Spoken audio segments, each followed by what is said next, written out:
একটি ছোট্ট গ্রামে থাকত রুনা নামে একটি মেয়ে।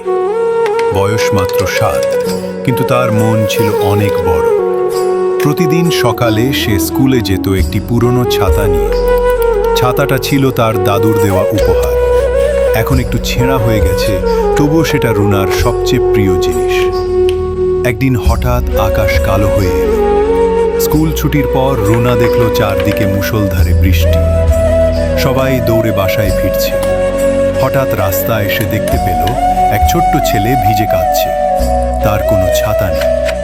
রুনা ধীরে ধীরে তার কাছে গেল, একটু থেমে বলল, আমার ছাতাটা খুব ছোট, কিন্তু আমরা দুজনে চলতে পারি, চলো। ছেলেটা একটু অবাক হলো, তারপর হেসে উঠল।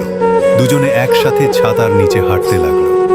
চারপাশে বৃষ্টি, মাথার উপর একটা ছেঁড়া ছাতা, কিন্তু মন ভরে গেল উষ্ণতায়। রুনার ছাতাটা সেদিন আরও একটু ছিঁড়ে গেল, তবুও তার মুখে ছিল এক তৃপ্তির হাসি। সে বুঝেছিল, ছাতা যত ছোট হোক না কেন, যদি মনের জায়গা বড় হয়, তাহলে তাতেই সবাইকে আশ্রয়